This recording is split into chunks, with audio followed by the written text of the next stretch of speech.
My name is Derek Williams. I'm a software engineer living in Charlotte, North Carolina. And 3 months ago, I watched my mother-in-law torture my 6-month-old daughter on camera, while whispering words that still wake me up screaming at night. If you're just starting to watch this story, stop scrolling right now. What I'm about to tell you will change how you see family, how you trust people, how you protect your children. This isn't just about catching someone doing something wrong. This is about a mother's intuition that everyone dismissed as paranoia.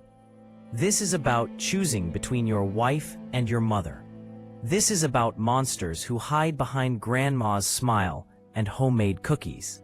The footage I captured didn't just change my family. It exposed a 35-year-old secret that explained everything about my childhood. Everything about why my mother was the way she was. Everything about the darkness she'd been hiding since the day I was born. If this story is gripping you right now, hit that like button. Subscribe so you don't miss what happens next, because this gets so much darker. Tell me in the comments where you're watching from and what time it is there. I need to know other parents understand what I'm about to tell you. Let me take you to the exact moment my world exploded. Tuesday afternoon, 2:47 p.m. I'm sitting in a conference room at work with 6 other engineers discussing API integration for a client project. My phone is on silent in my pocket. I feel it vibrate. Once, twice, 5 times, 10 times. Then it starts ringing. Over and over. A buzzing is constant against my leg. My boss looks at me. I mouth, "Sorry," and step out into the hallway. 17 missed calls, all from Nina, my wife. My heart stops. Something happened to Hope. Something happened to our baby. I call back. She answers before the first ring finishes. Derek. Her voice is hollow, dead. The voice of someone who's been crying for so long, there's nothing left. You need to come home right now. What happened? Is Hope okay? Tell me the baby is okay. Just come home. I need you to see something before I call the police. The police? Nina, what the hell is going on? I installed BananaCam like I told you I would. I just watched yesterday's footage. Her voice cracks, breaks completely. I watched what your mother did to our baby, Derek. I watched the whole thing. The hallway tilts sideways. I grab the wall. What are you talking about? My mom loves Hope. She would never. Come home and watch it yourself. Then you can decide if you still want to defend her. She hangs up. I don't remember leaving work. Don't remember grabbing my keys. Don't remember the drive home. I just remember my hands shaking on the steering wheel, and this voice in my head screaming that my wife was wrong, had to be wrong. I thought about last Sunday. My mother had brought over her famous chocolate cake, the one she'd made for every birthday since I was a kid. She'd written, "Our sweet Hope," in pink frosting. We'd taken photos. My mother holding Hope, both of them smiling. That woman couldn't be hurting my baby. Impossible. But another voice whispered, "Nina has been trying to tell you for 2 months. You called her paranoid. You said she needed therapy. What if she was right?" I pulled into our driveway going too fast. Nearly hit the mailbox. Ran to the front door. Nina was sitting on the couch, laptop open. Face completely pale. Eyes red and swollen, but no tears left. She'd cried herself empty. Hope was in her playpen across the room, playing with her stuffed elephant, looking completely normal. Perfect. "Watch," Nina said. She turned the laptop toward me. The video showed our living room. The camera angle was from the bookshelf. You could see the couch, the playpen, the rocking chair, most of the floor space. The timestamp said 2:47 p.m. Yesterday, Tuesday, the day Nina had a doctor's appointment and my mother volunteered to watch Hope for 3 hours. I watched my mother walk into frame carrying Hope. My baby girl was fussing, not crying, just making little unhappy sounds. The kind every baby makes when they're tired or hungry or want attention. My mother's face was smiling. Normal grandma smile. She sat down in the rocking chair and started rocking. "Shh, sweet girl," she said. "Grandma's here." "You're okay." Hope kept fussing, getting a little louder, working up to a real cry. My mother's smile disappeared, like someone flipped a switch. Her whole face changed. Eyes went cold, mouth went hard. "Stop it," she hissed. The venom in her voice made my skin crawl. "Stop that noise right now." Hope didn't stop. She's 6 months old. She doesn't understand commands. My mother stood up fast, rough. She grabbed Hope's arm, small arm, baby arm, and she pinched, hard. Her fingers dug into the soft flesh above Hope's elbow and twisted. Hope's face crumpled. Her mouth opened wide in shock before the scream came. That particular baby scream that means pain, real pain. I said stop. My mother pinched her again, other arm this time. Same vicious twist. Hope was wailing now, red-faced, terrified. "You ruined everything," my mother whispered. She brought her face close to Hope's, so close they were almost nose to nose. "My son had a perfect life before you came. Perfect marriage, perfect career, perfect future. Then Nina got pregnant, and you showed up and destroyed it all." She shook Hope, hard enough that my baby's head snapped back and forth, hard enough that I could see it wasn't an accident or a loss of control. It was deliberate. "Stop crying," my mother commanded. She pinched Hope's cheek, grabbed the soft baby fat, and twisted it. "You're a bad baby. Selfish.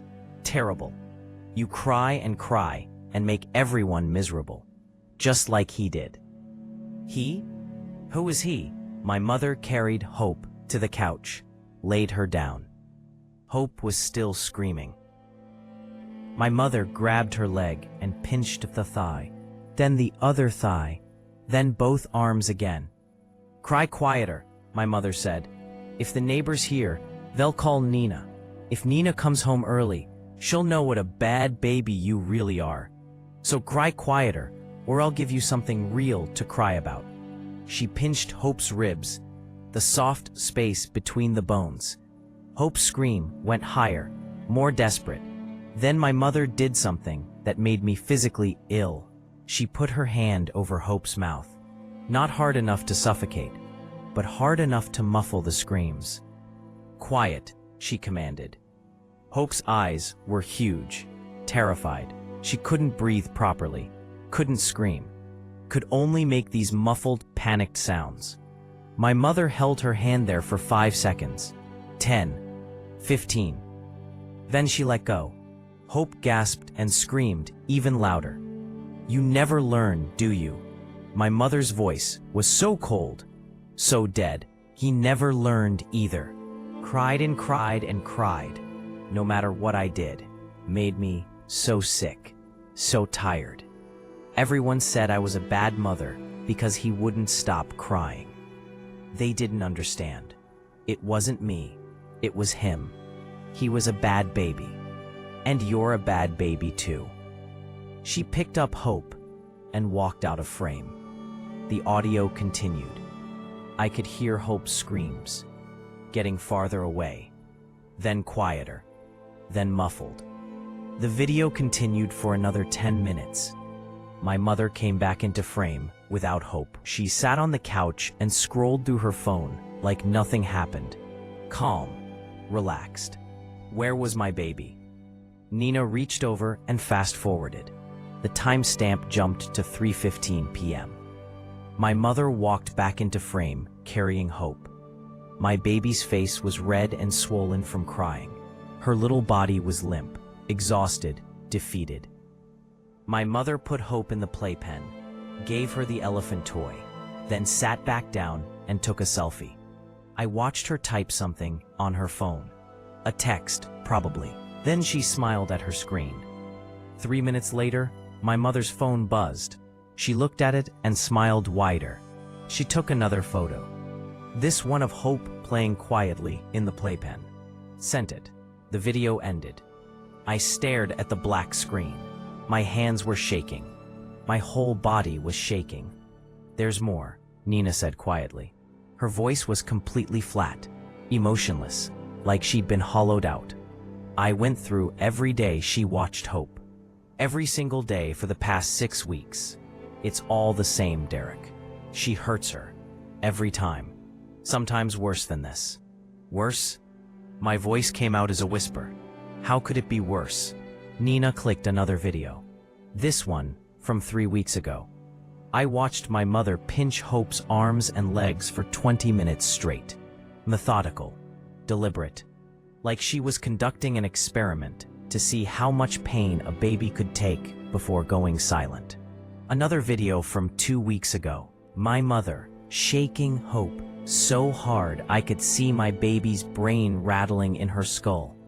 Shaking her and shaking her while saying, "Stop crying. Stop crying. Stop crying," over and over like a mantra.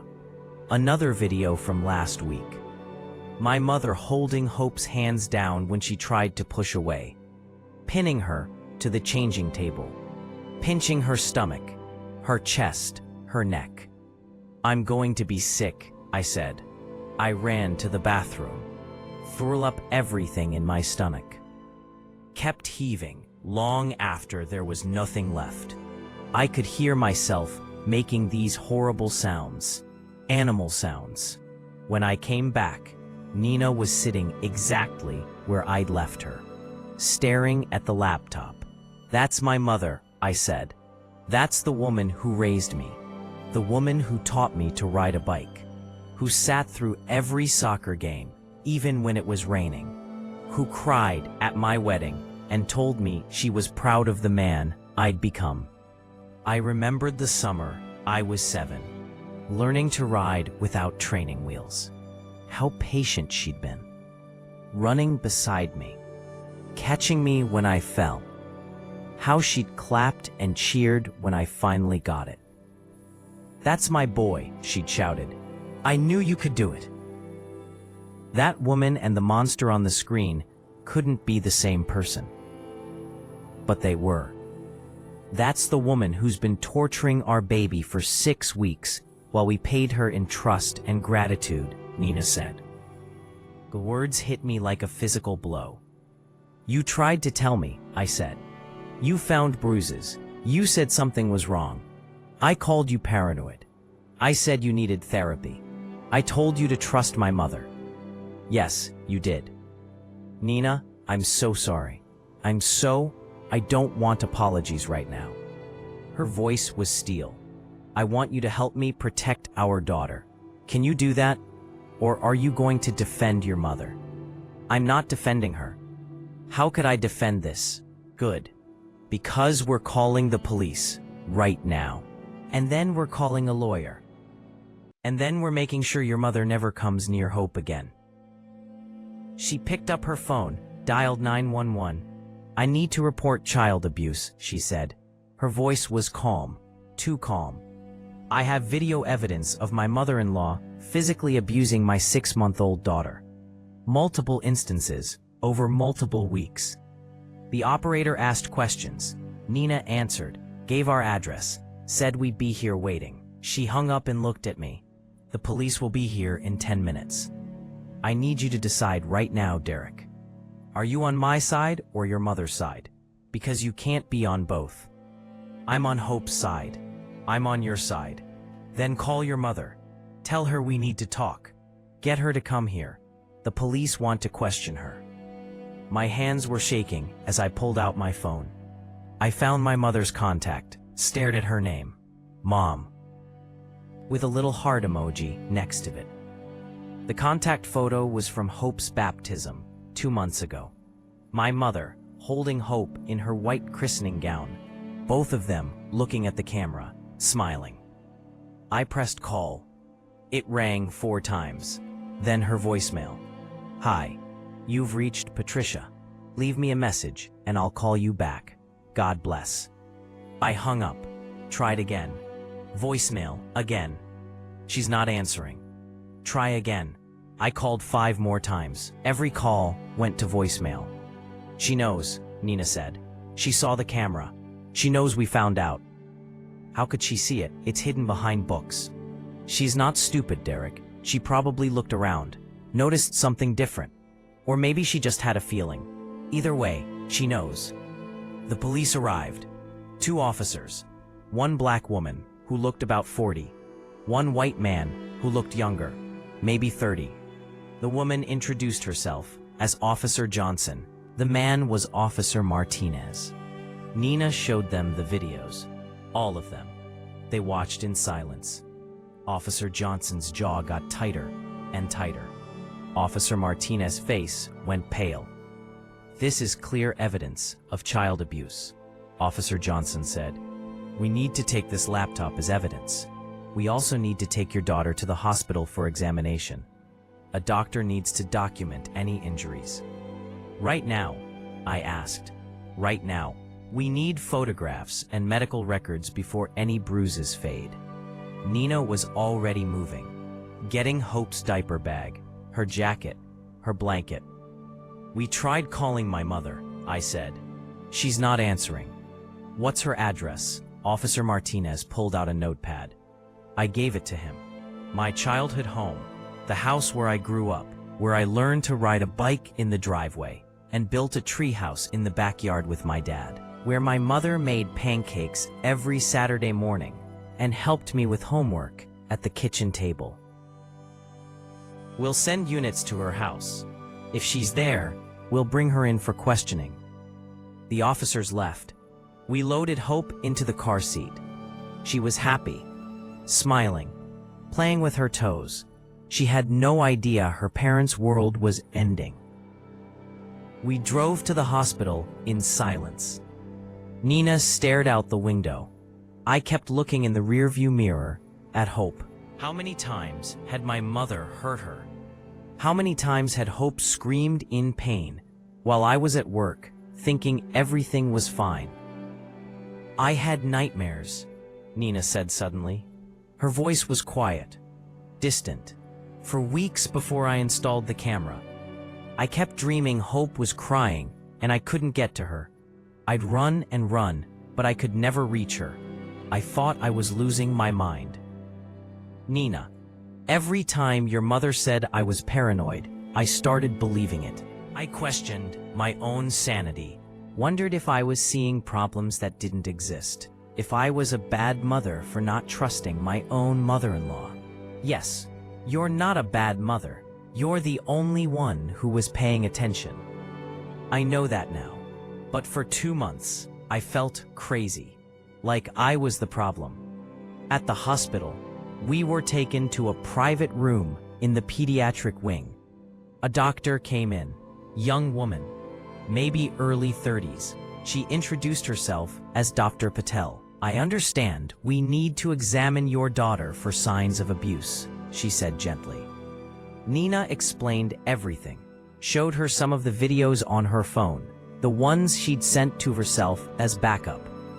Dr. Patel's face got hard, professional but angry. "Let me examine her."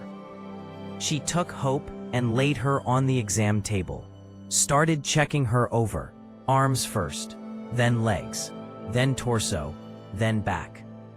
Hope giggled when Dr. Patel tickled her feet, like this was a game, like she didn't understand. We were documenting evidence of her torture. "I'm finding multiple bruises in various stages of healing," Dr. Patel said. She was taking photos with a medical camera. "This one on the left arm is approximately 3 to 4 days old. This one on the right thigh is about a week old. These on the ribs are newer, probably within 48 hours. "How many total?" Nina asked. "I'm counting 12 distinct bruise sites, all of them consistent with finger pressure. pinching or grabbing. 12. My mother had hurt my baby 12 different times that left marks. How many times didn't leave marks? I'm also seeing some petechiae around the mouth, Dr. Patel continued. These are tiny broken blood vessels. They're consistent with something covering the mouth forcefully, like a hand. I remembered the video, my mother's hand over Hope's mouth, muffling her screams, making my baby think she couldn't breathe. Is she okay? I asked. Long term, I mean. Will she be okay? I said stop. My mother pinched her again, other arm this time. Same vicious twist. Hope was wailing now, red-faced, terrified. You ruined everything, my mother whispered. She brought her face close to Hope's. So close, they were almost nose to nose. My son had a perfect life before you came. Perfect marriage, perfect career, perfect future. Then Nina got pregnant and you showed up and destroyed it all. She shook Hope, hard enough that my baby's head snapped back and forth, hard enough that I could see it wasn't an accident or a loss of control. It was deliberate. Stop crying, my mother commanded. She pinched Hope's cheek, grabbed the soft baby fat, and twisted it. You're a bad baby, selfish, terrible. You cry and make everyone miserable. Just like he did. He?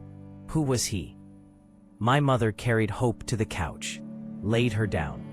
Hope was still screaming. My mother grabbed her leg and pinched the thigh, then the other thigh, then both arms again.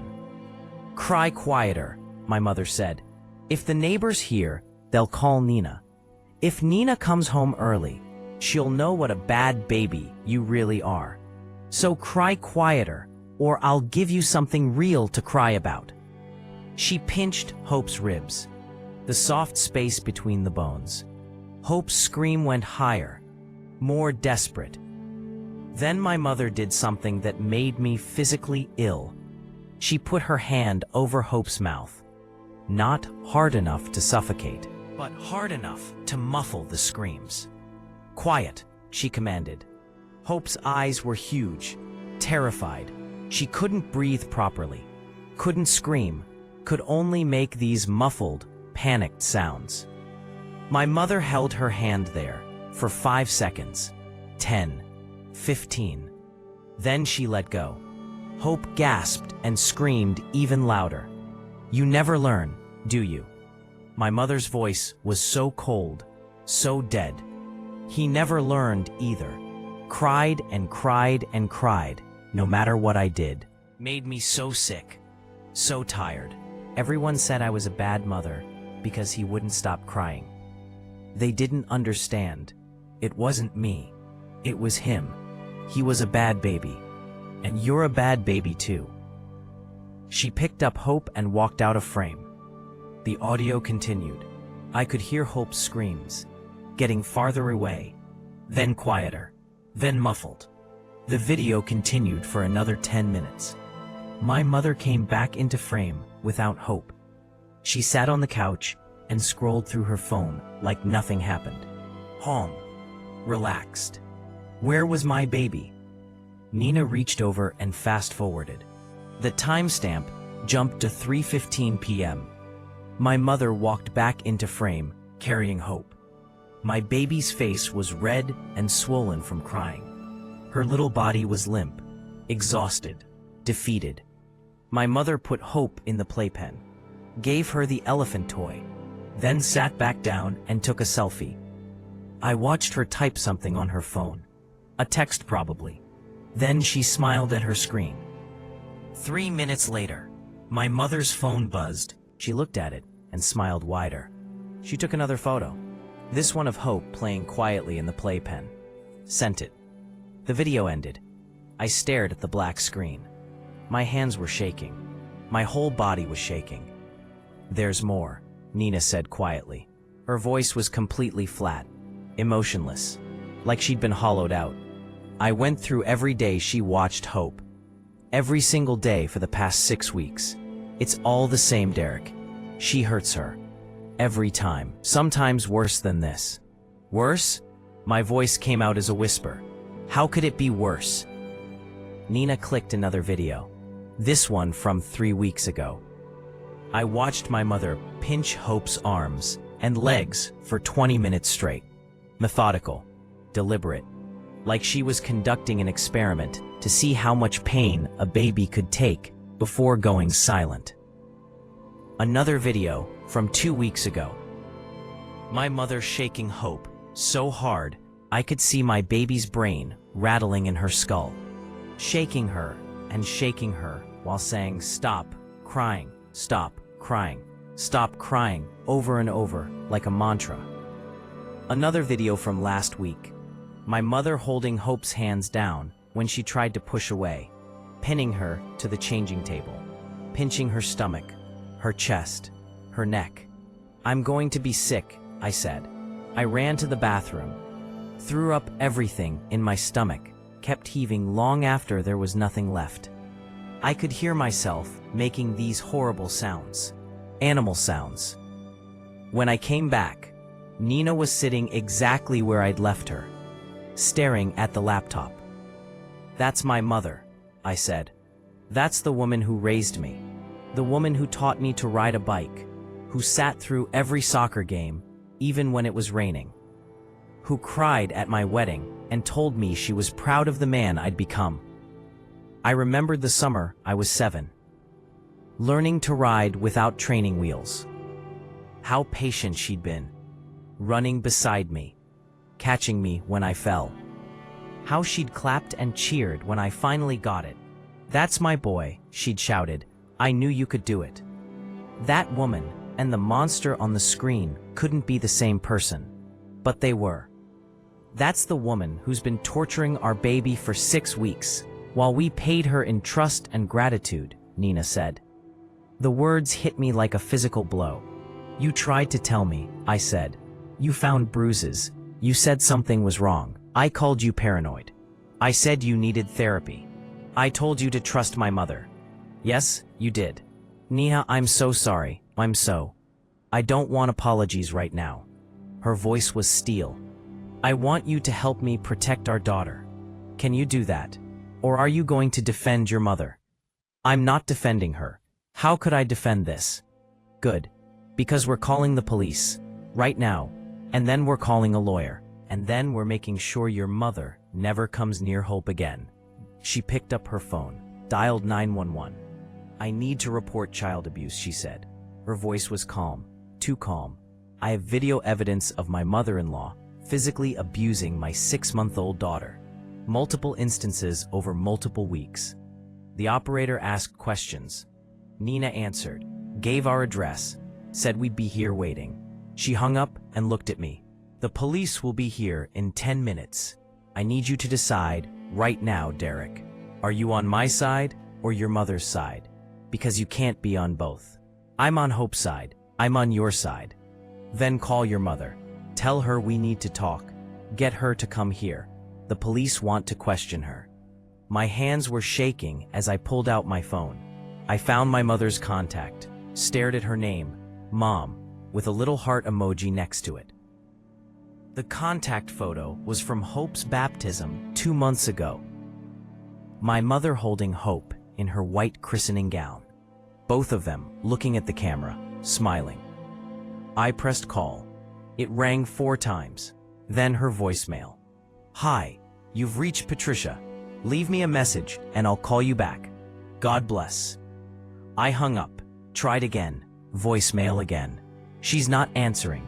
Try again. I called 5 more times. Every call went to voicemail. "She knows," Nina said. "She saw the camera. She knows we found out." How could she see it? It's hidden behind books. She's not stupid, Derek. She probably looked around, noticed something different. Or maybe she just had a feeling. Either way, she knows. The police arrived, 2 officers. 1 black woman who looked about 40. 1 white man who looked younger, maybe 30. The woman introduced herself as Officer Johnson. The man was Officer Martinez. Nina showed them the videos, all of them. They watched in silence. Officer Johnson's jaw got tighter and tighter. Officer Martinez's face went pale. "This is clear evidence of child abuse," Officer Johnson said. "We need to take this laptop as evidence. We also need to take your daughter to the hospital for examination. A doctor needs to document any injuries." "Right now?" I asked. "Right now. We need photographs and medical records before any bruises fade." Nina was already moving, getting Hope's diaper bag, her jacket, her blanket. "We tried calling my mother," I said. "She's not answering." "What's her address?" Officer Martinez pulled out a notepad. I gave it to him. "My childhood home. The house where I grew up, where I learned to ride a bike in the driveway and built a treehouse in the backyard with my dad. Where my mother made pancakes every Saturday morning and helped me with homework at the kitchen table. We'll send units to her house. If she's there, we'll bring her in for questioning." The officers left. We loaded Hope into the car seat. She was happy, smiling, playing with her toes. She had no idea her parents' world was ending. We drove to the hospital in silence. Nina stared out the window. I kept looking in the rearview mirror at Hope. How many times had my mother hurt her? How many times had Hope screamed in pain while I was at work, thinking everything was fine? "I had nightmares," Nina said suddenly. Her voice was quiet, distant. "For weeks before I installed the camera, I kept dreaming Hope was crying and I couldn't get to her. I'd run and run, but I could never reach her. I thought I was losing my mind." "Nina, every time your mother said I was paranoid, I started believing it. I questioned my own sanity, wondered if I was seeing problems that didn't exist, if I was a bad mother for not trusting my own mother-in-law. Oh my God, you're not a bad mother. You're the only one who was paying attention." I know that now, but for 2 months I felt crazy, like I was the problem. At the hospital, we were taken to a private room in the pediatric wing. A doctor came in. Young woman, maybe early 30s. She introduced herself as Dr. Patel. "I understand we need to examine your daughter for signs of abuse," she said gently. Nina explained everything, showed her some of the videos on her phone, the ones she'd sent to herself as backup. Dr. Patel's face got hard, professional but angry. "Let me examine her." She took Hope and laid her on the exam table. Started checking her over. Arms first, then legs, then torso, then back. Hope giggled when Dr. Patel tickled her feet. Like this was a game, like she didn't understand we were documenting evidence of her torture. "I'm finding multiple bruises in various stages of healing," Dr. Patel said. She was taking photos with a medical camera. "This one on the left arm is approximately 3 to 4 days old. This one on the right thigh is about a week old. These on the ribs are newer, probably within 48 hours. "How many total?" Nina asked. "I'm counting 12 distinct bruise sites, all of them consistent with finger pressure, pinching or grabbing. 12. My mother had hurt my baby 12 different times that left marks. How many times didn't leave marks?" "I'm also seeing some petechiae around the mouth," Dr. Patel continued. "These are tiny, broken blood vessels. They're consistent with something covering the mouth forcefully, like a hand." I remembered the video, my mother's hand over Hope's mouth, muffling her screams, making my baby think she couldn't breathe. "Is she okay?" I asked. "Long term, I mean. Will she be okay?" Dr. Patel's face softened. "Physically, yes, these injuries will heal. There's no sign of broken bones or internal damage. But emotionally, that's harder to say. Babies are resilient, but trauma affects them even at this age. You'll want to work with a child psychologist as she gets older. Watch for signs of anxiety, attachment issues, developmental delays. She finished the exam, gave Hope back to Nina. Hope immediately reached for her mother, grabbed Nina's shirt in her tiny fists, and held on tight. I'm required by law to report this to Child Protective Services, Dr. Patel said. They'll be contacting you within 24 hours to do a home visit and interview. We want them to, Nina said. We want everyone to know what happened. We want to make sure this never happens to another child. Dr. Patel nodded. You're doing the right thing, both of you. Some parents try to cover this up when it's family, especially when it's a grandparent. They think it will blow over or they can handle it privately. But abuse doesn't stop on its own. It escalates. We went back home. The house felt different, contaminated, like my mother's violence had soaked into the walls. The living room, where she'd hurt Hope. The kitchen, where she'd smiled and drank coffee and acted normal. The hallway, where she'd walked, carrying my crying baby to some other room to hurt her, where the camera couldn't see. I wanted to burn the house down, start over somewhere clean. My phone rang. Unknown number. Mr. Williams, this is Detective Sarah Williams with Charlotte PD. I'm handling your case. We went to your mother's address. She's not there. Her car is gone. No one's answering the door. We're putting out a bolo. Be on the lookout for her vehicle. If she contacts you, call me immediately. She gave me her direct number, hung up. She ran, I said. Of course she did. She knows she's caught. We put Hope down for a nap. She fell asleep immediately, exhausted from the hospital visit, and the poking, and the photos, and the strangers. Nina and I sat on the couch, not touching, just sitting. I should have believed you, I said. Yes, you should have. The first bruise. The first time you said something was wrong. I should have listened. Why didn't you? I thought about that.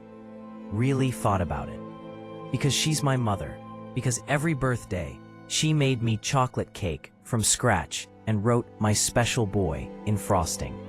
Because she drove me to soccer practice twice a week for 8 years and never missed a game.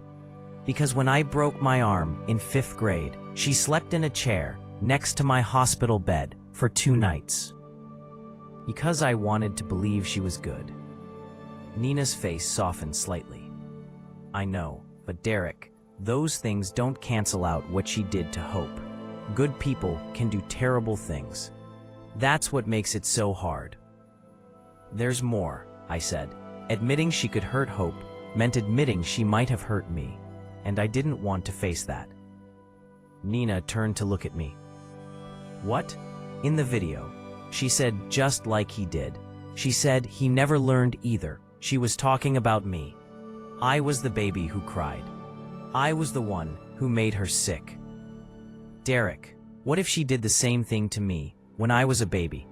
What if that's why I don't have any memories before age 4? What if she hurt me so badly, my brain blocked it out? You don't know that.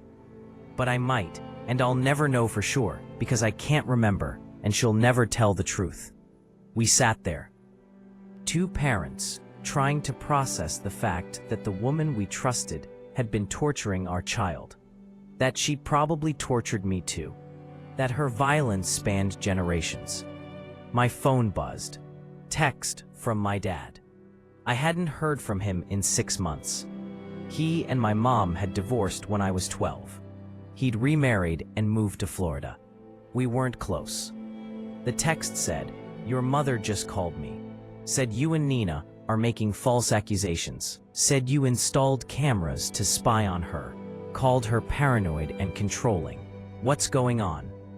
I stared at that text. Even now, even caught, my mother was playing victim. I called my dad. He answered immediately. "Derek, what the hell is happening? Did Mom tell you she's been abusing Hope?" Silence. Then, what? We have video footage of her pinching Hope, shaking her, covering her mouth so she can't scream, calling her horrible names. It's been happening for weeks, Dad. We have proof. More silence. Long silence. I could hear him breathing. Hear traffic in the background. He must have been driving. Dad? Pull over, I heard a woman's voice say, his wife. Pull over right now. After you were born, your mother got sick. Real sick. In her head. The doctors called it postpartum psychosis. She heard voices, had paranoid thoughts, violent thoughts, about you. About me? She told me she wanted to hurt you. Said you cried too much. Said you were ruining her life. I thought it was just the hormones, the stress, new baby exhaustion. I thought it would get better. Did it get better? No. It got worse. One night I came home from work early. Found her in your nursery. You were 3 months old. She was standing over your crib holding a pillow. Just standing there, staring at you. When I asked what she was doing, she said, "I'm going to make him stop crying. Forever." I couldn't breathe.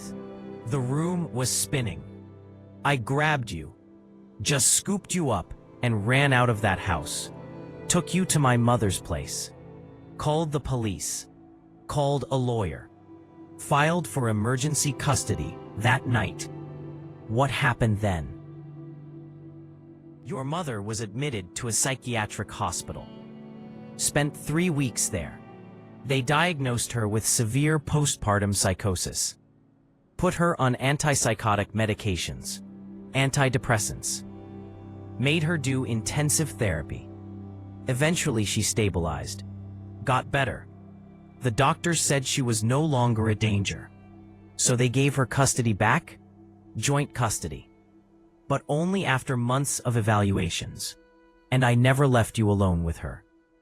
Not until you were 6 or 7, and she'd been stable for years. By then, the medications were working. The therapy was working.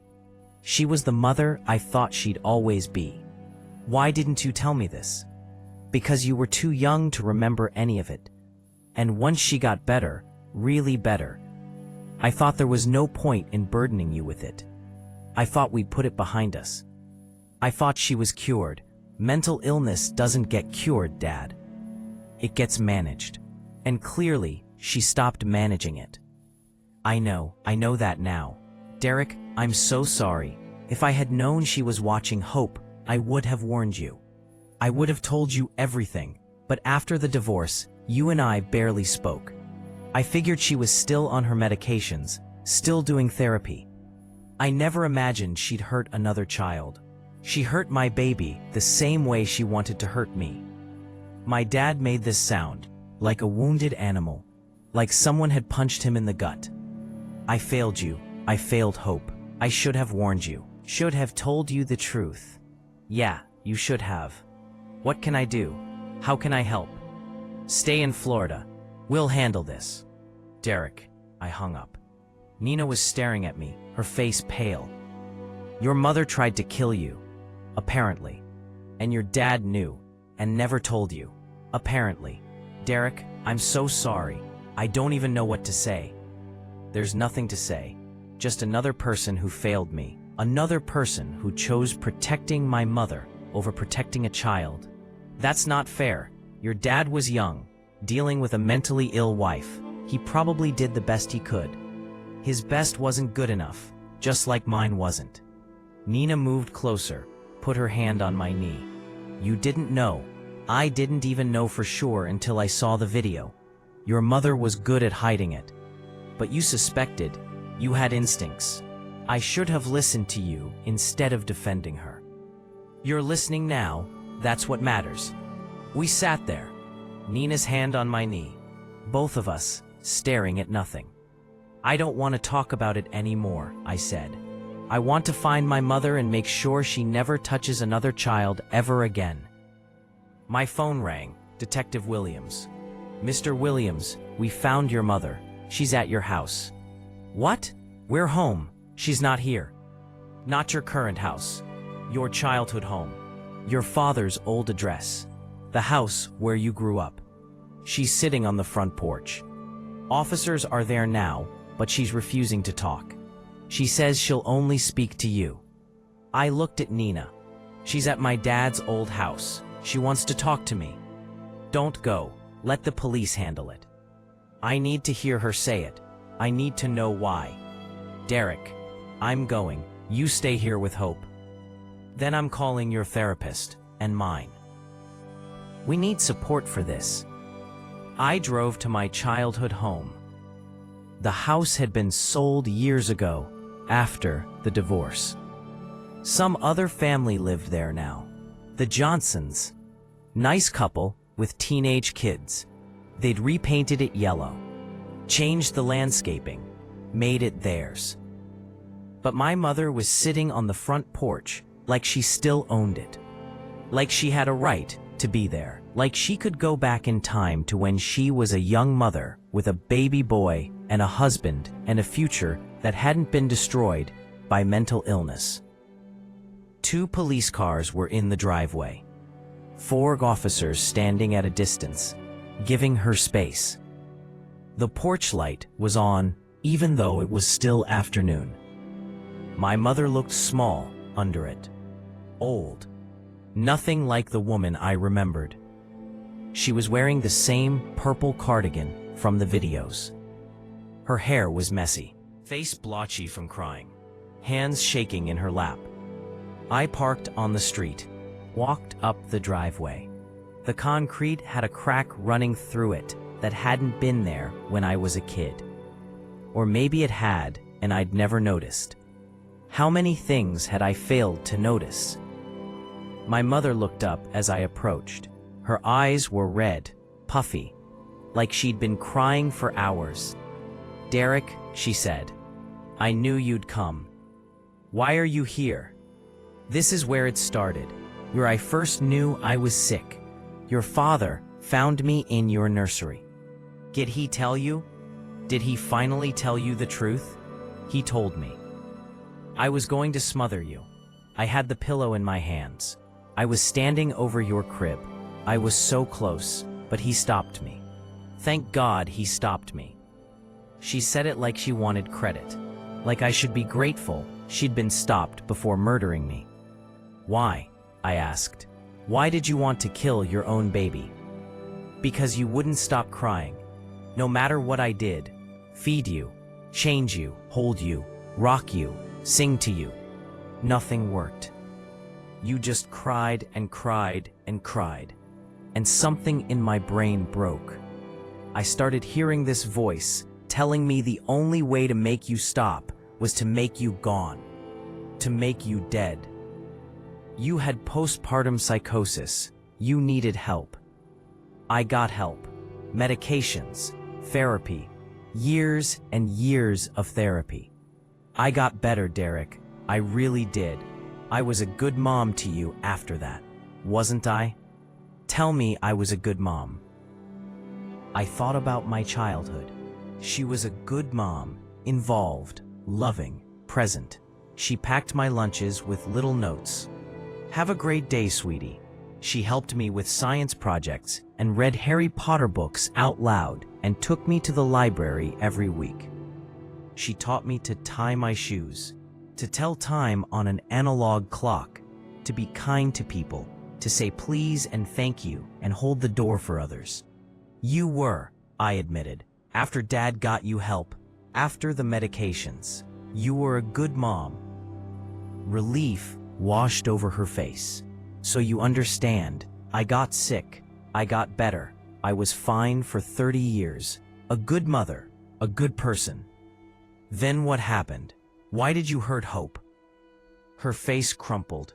The relief disappeared, replaced by something dark, bitter. Because she brought it all back, seeing Nina with her baby, happy, glowing, getting support from you. Having a husband who believed her when she said she needed help. Who didn't tell her to just try harder. Who didn't say she was being dramatic. Everything I never had. It made me so angry. So you hurt an innocent baby because you were jealous of your daughter-in-law? No. I hurt her because when she cried, I heard you. Every time Hope made a sound, I was back in that dark place.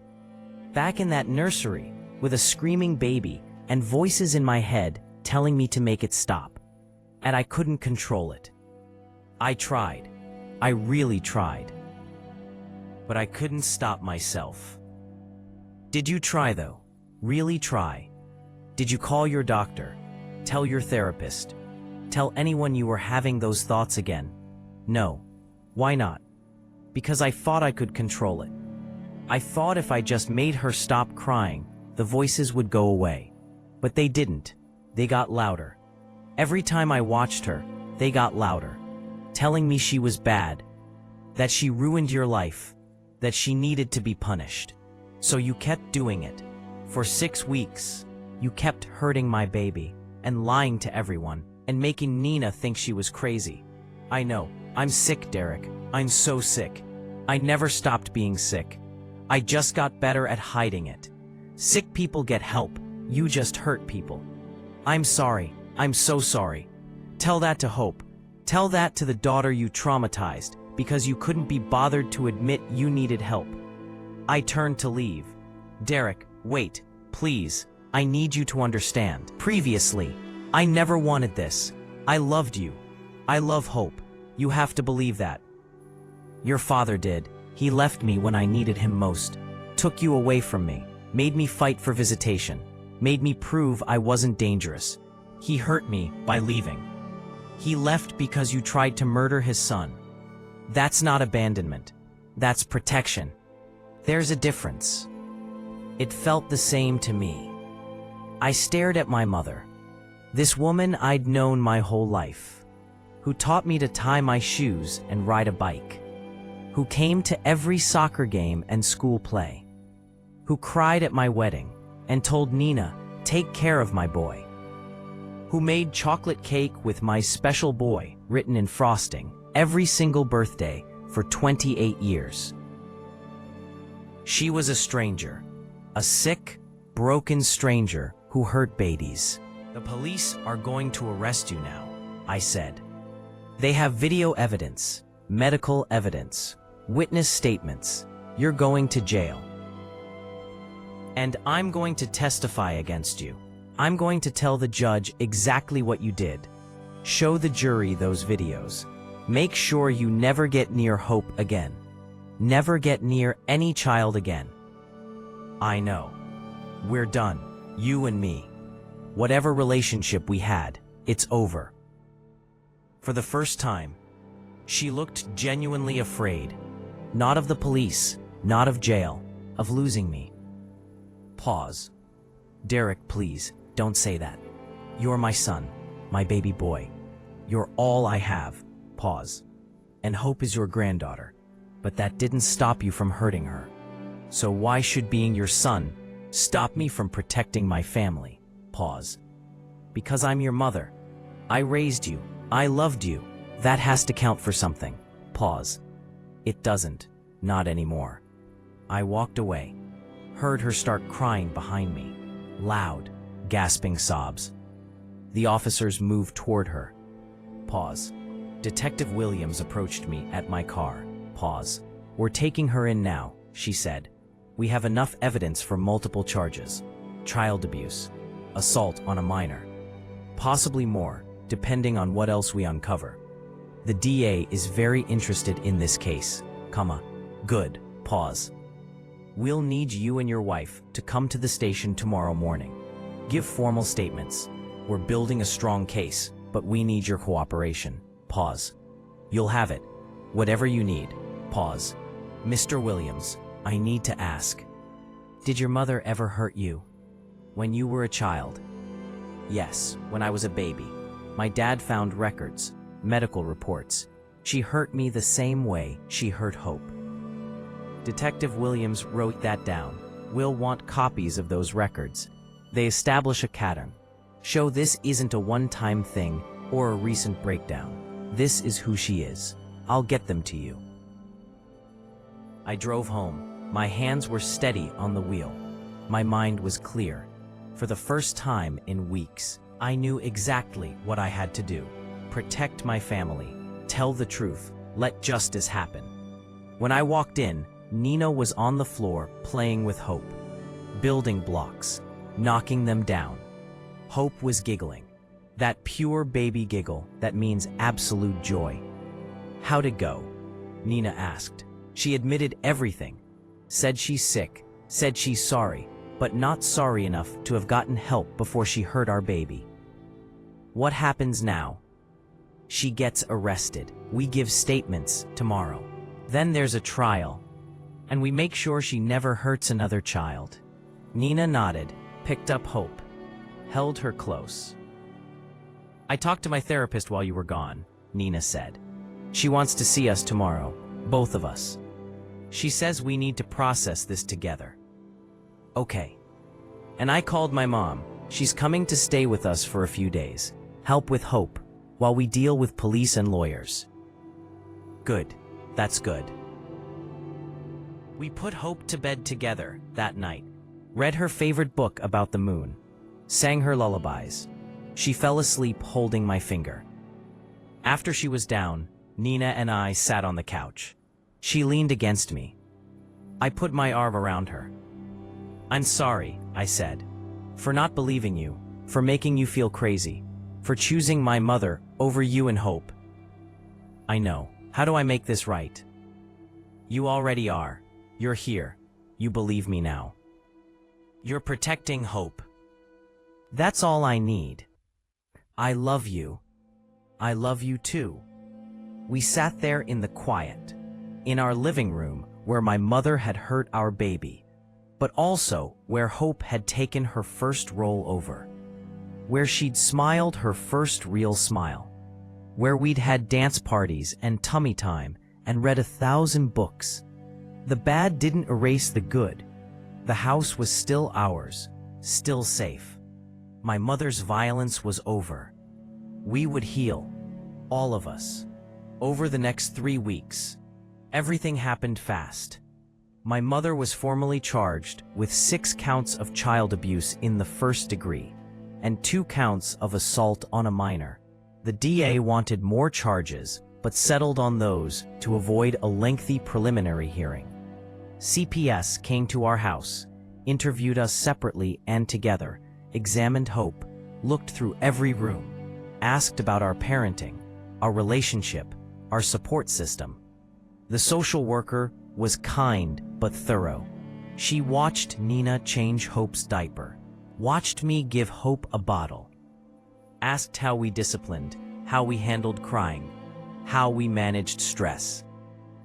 "You're good parents in a terrible situation," she concluded.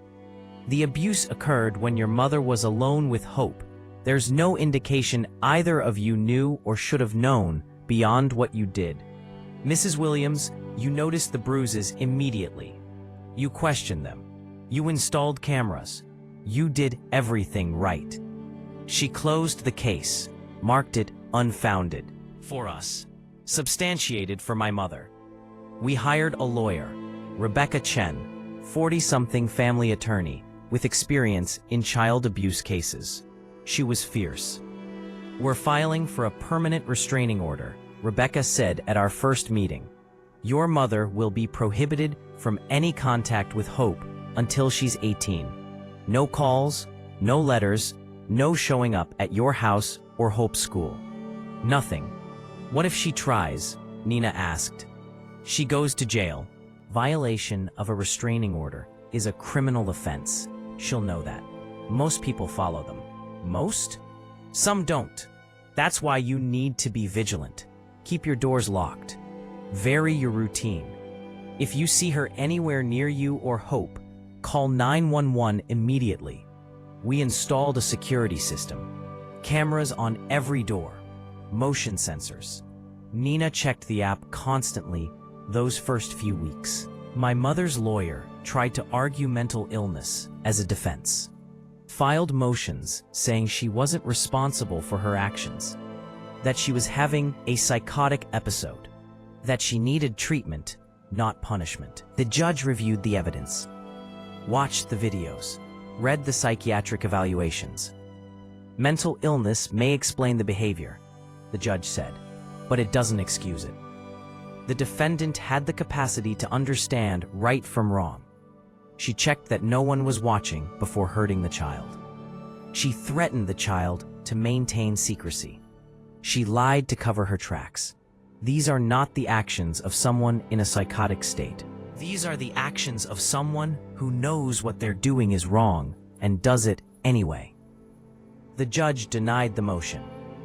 Set a trial date. My mother's lawyer came back with a plea deal.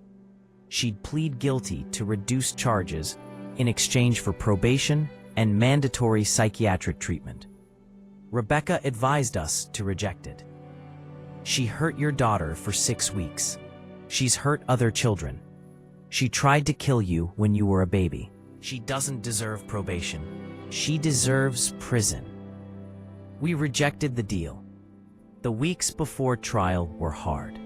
Nina had nightmares every night. Woke up crying, checking on Hope 3-4 times a night, making sure she was still breathing, still safe. I keep dreaming your mother gets out, Nina told me one night, that she comes back and takes Hope, and I can't stop her. She's not getting out. The evidence is too strong. But what if the jury sympathizes with her? What if they think she's just a sick old lady who needs help? Then we make sure they see what she really is. Hope was doing better. The pediatrician said the bruises were healing well. No permanent physical damage. But Hope had started flinching when people reached for her too quickly. Started crying when Nina left the room, even for a second. Separation anxiety, the pediatrician explained. Common in babies who've experienced trauma. She needs to know you'll come back. That she's safe. We started doing little games. Peekaboo, where we'd hide our faces and come back. Leave the room and come right back. Over and over. Teaching Hope that we always return. After a few weeks, it started working. Hope relaxed, started smiling again, giggling. Her favorite game became peekaboo. Every time we disappeared behind our hands, she'd giggle like it was the funniest thing in the world. She's learning people come back, our pediatrician said. That she's safe. That's huge. I found the medical records from my infancy in my dad's garage. Took photos of every page. Sent them to Detective Williams. She called me back within an hour. Mr. Williams, these records change everything. We can reopen your mother's case. Add additional charges related to your abuse. Push for actual prison time instead of probation. Do it, I said. I want everyone to know exactly what she is. How long she's been doing this. There's something else, Detective Williams said carefully. We've been investigating your mother's background more deeply. Talking to people who knew her before she met your father. My stomach dropped. I knew what was coming. Your mother had 2 children before you. Did you know that? No, Dad didn't mention that. Twin girls, born when your mother was 19, before she met your father, before she changed her name. What happened to them? They died, both of them. When they were 4 months old, your mother claimed it was SIDS, sudden infant death syndrome. Both babies died on the same night. I couldn't breathe. The room started spinning. You think she killed them? The deaths were investigated at the time, but this was 1985. They didn't have the forensic tools we have now. SIDS was poorly understood. The medical examiner ruled it as natural causes. But looking at the case file now, with everything we know about your mother, the timeline is suspicious. Both babies died while your mother was alone with them. She called 911 an hour after she claimed to have found them. She had a history of postpartum depression even then, though it wasn't documented well. How did I not know about this? How did my dad not know? Your mother gave the babies up for adoption immediately after birth. Went to an agency, signed papers. Then a month later, she showed up saying she'd changed her mind, wanted them back. The agency gave her custody. 2 months later, the babies were dead. Jesus Christ. After their deaths, your mother changed her name, moved from California to North Carolina, started fresh, met your father, got pregnant with you. Your father probably never knew she'd had children before. Most people don't talk about babies they lost, especially to SIDS. So she killed 2 babies, tried to kill me, and succeeded in hurting Hope. How many of others? How many children has she hurt that we don't know about? We're looking into it. She worked at a church daycare in the 90s. Harvest Community Church. We're trying to track down families from that time. See if anyone reported suspicious injuries or behaviors. I want to help. Whatever you need. Testimony. Evidence. Whatever it takes to make sure she never gets near another child. We'll be in touch. I went inside. Nina was feeding Hope in the kitchen. Sweet potatoes. Hope's favorite. Orange mush all over her face and hands and the high chair tray. You okay? Nina asked. She could always tell when something was wrong. I need to tell you something. I sat down, took a breath. My mother had 2 other children before me, twin girls. They died when they were 4 months old. Detective Williams thinks she killed them. Nina's spoon clattered to the floor. What? It was ruled SIDS at the time, but given everything we know now, they think she suffocated them. Oh my God, Derek, that means, I know. She's not just a woman who hurt her own children when she was sick. She's been killing and hurting babies for 40 years. Nina picked up Hope, held her tight, like she could protect her retroactively from what my mother had done. How many children? Nina whispered. How many babies did she hurt? We don't know yet, but Detective Williams is investigating. Over the next month, more victims came forward. A woman named Sarah, who said my mother babysat her son in 1998. The boy, now 27, still had scars on his arms. Small round scars, like cigarette burns.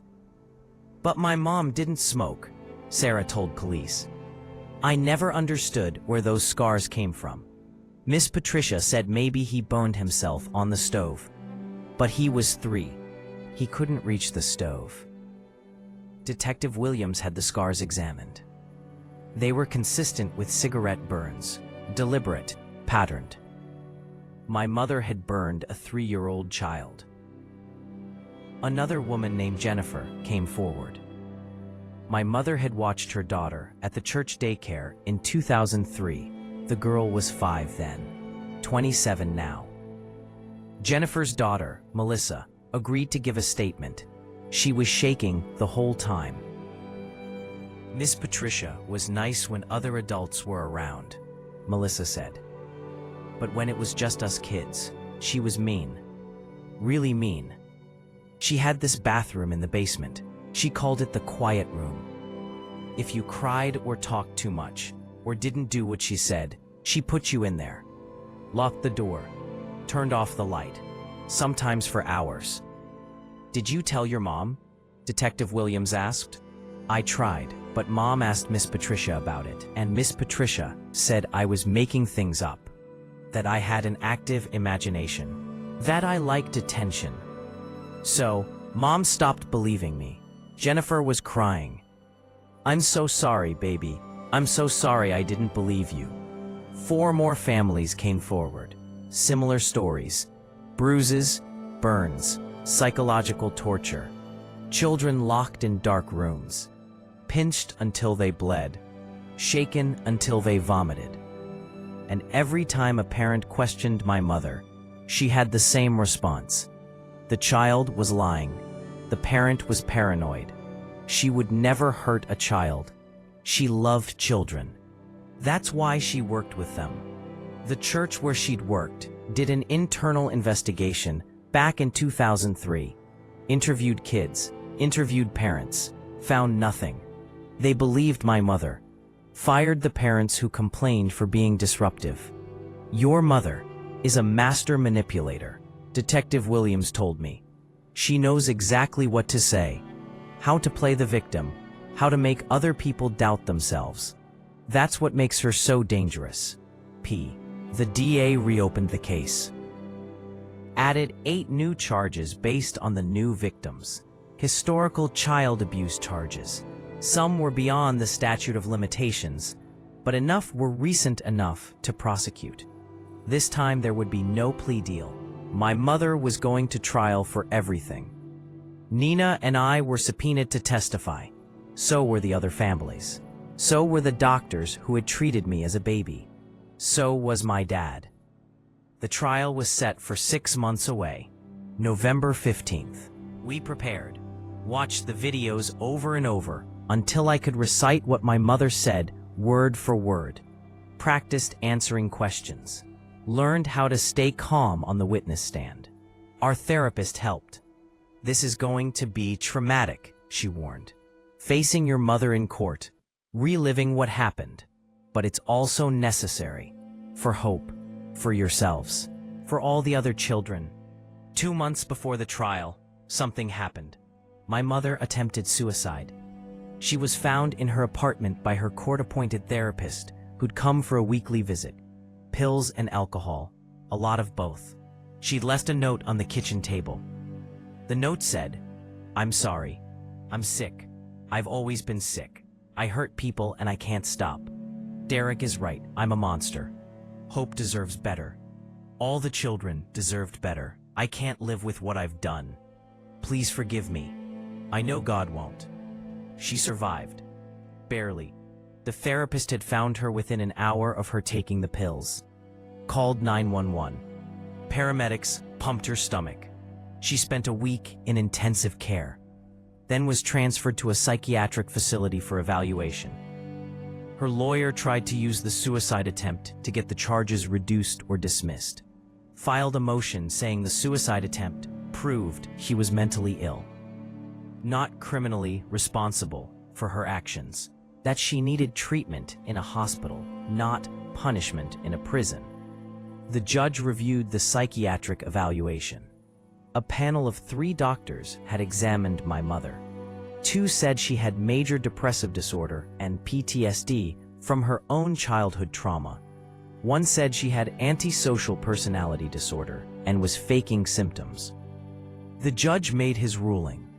Mental illness doesn't excuse criminal behavior, especially when the defendant had multiple opportunities over multiple decades to seek help and chose not to.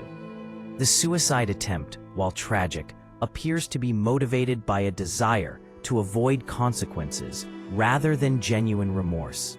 This trial will proceed as scheduled. My mother was deemed competent to stand trial, fit to face a jury. The date held, November 15th. Nina and I visited our therapist more frequently as the date approached.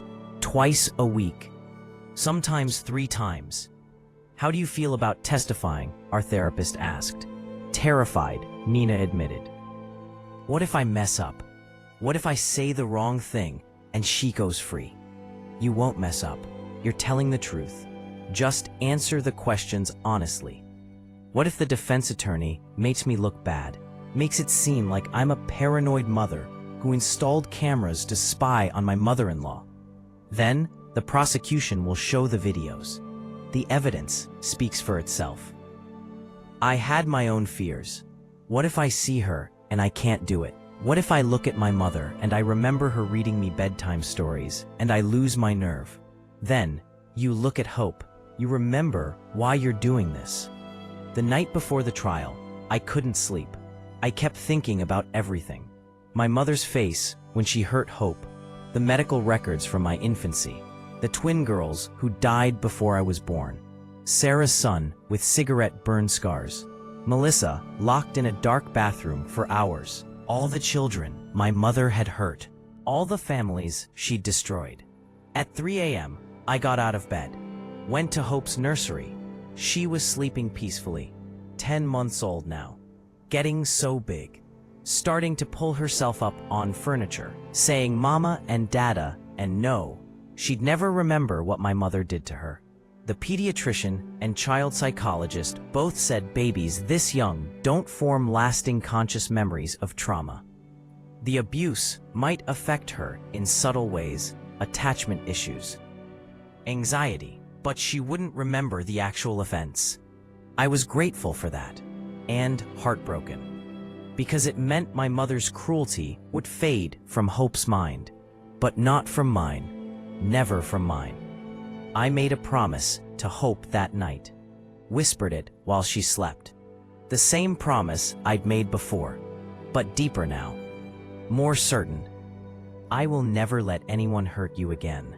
I will believe your mother when she says something is wrong.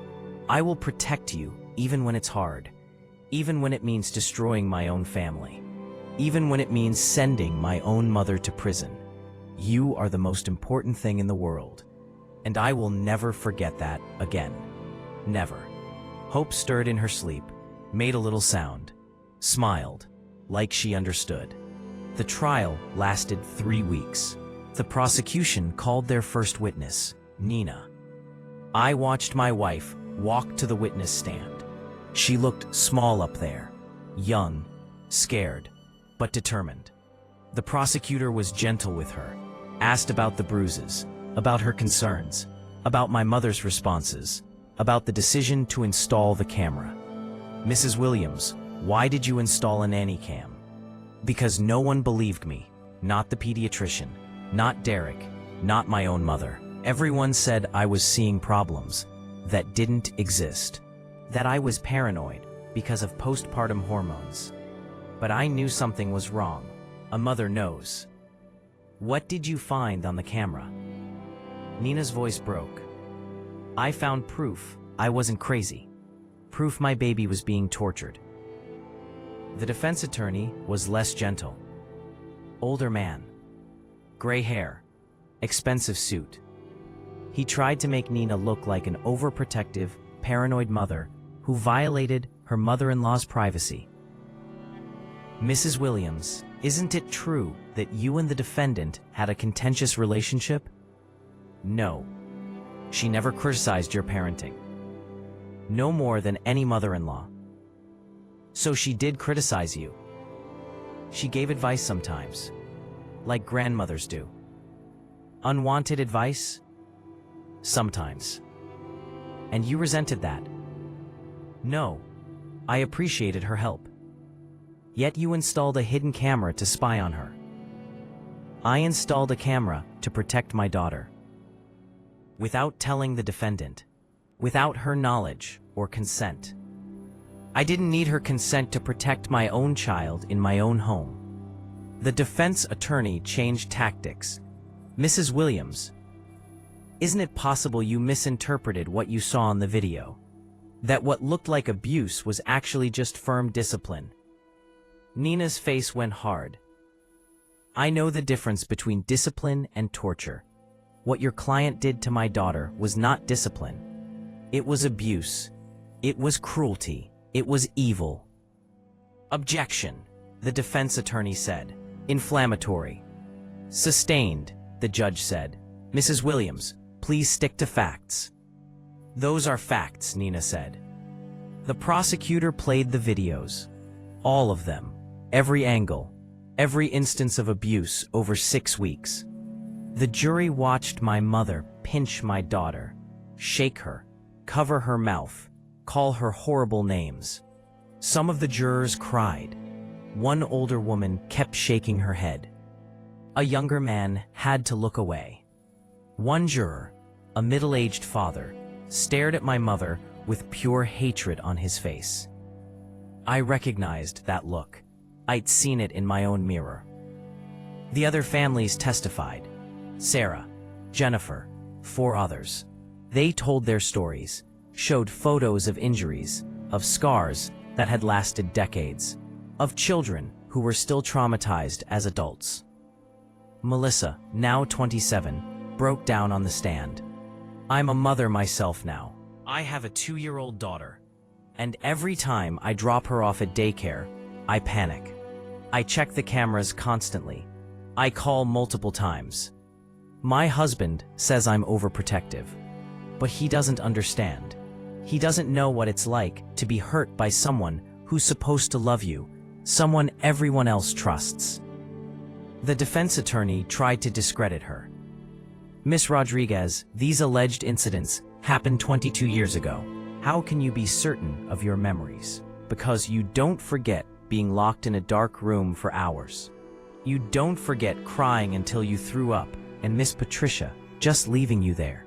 You don't forget the smell of that bathroom, mold, and cleaning supplies. You don't forget terror. P. The doctors who treated me as a baby testified, showed the medical records, explained the pattern of abuse, the escalation, the deliberate nature of the injuries. Arau, this wasn't accidental. Dr. Martinez testified. He'd been the ER doctor who treated me when I was 5 months old, retired now, but still sharp. These injuries were inflicted intentionally. The bruising pattern was consistent with adult fingers. The petechiae around the mouth suggested suffocation attempts. We reported it to social services. The police were called. But somehow the mother got custody back. Do you regret that? The prosecutor asked. Every day for 35 years. A psychiatrist testified about postpartum psychosis, explained it was a real illness that could make women have violent thoughts, but also explained that having violent thoughts wasn't the same as acting on them. Many women with postpartum psychosis have intrusive thoughts about hurting their babies, Dr. Chen testified, but most don't act on those thoughts. Most recognize they need help and seek it immediately. Mrs. Williams had those thoughts, but instead of seeking help, she acted on them and then lied about it. That's not mental illness, that's choice. The defense psychiatrist argued the opposite, said my mother couldn't control her actions, that she was in the grip of a psychotic episode that had lasted decades. The prosecution tore that argument apart. If she was psychotic, how did she check that no one was watching before hurting the children? How did she threaten them to stay quiet? How did she lie convincingly to parents and investigators? How did she hold down a job and maintain relationships? Psychotic people can't do those things. They lack the capacity for planning and deception. My mother's lawyer argued diminished capacity, said she wasn't responsible for her actions, that she was a victim of mental illness, that she needed compassion and treatment, not punishment. But the videos told a different story.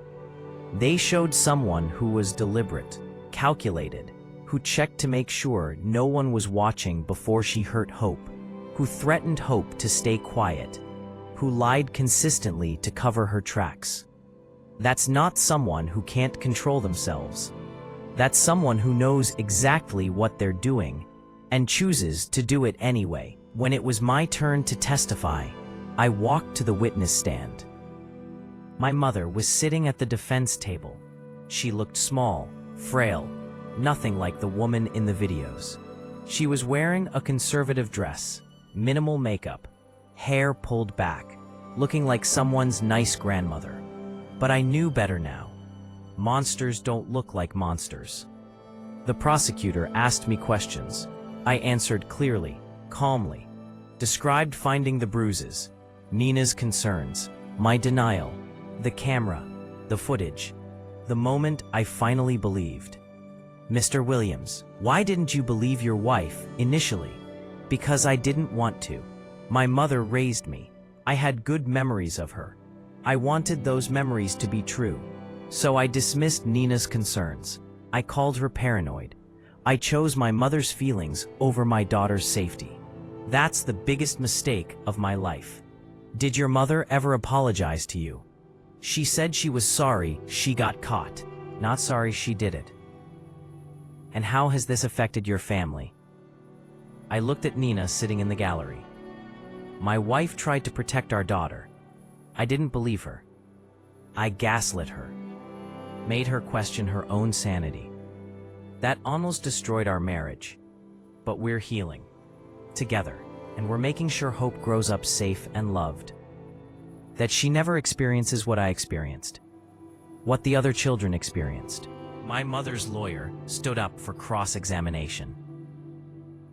Mr. Williams, you love your mother, don't you? I loved who I thought she was. I don't love who she actually is. You had a good childhood, though. Correct. Your mother was a good parent to you after your infancy? I thought so. Until I found the medical records showing she abused me as a baby too. Until I learned about the twin girls who died. Until I understood the full scope of who she is. But you don't remember that abuse from infancy, do you? No. I was too young. But the records don't lie. The doctors don't lie. And my own memories don't lie. What memories? The ones that don't fit. The gaps. The things I couldn't explain. I don't have any memories before age 4. I used to think that was normal. But it's not, is it? Most people remember things from age 2 or 3. I don't. And now I know why. My brain blocked it out. Protected me from remembering what she did. That's speculation. No, that's survival.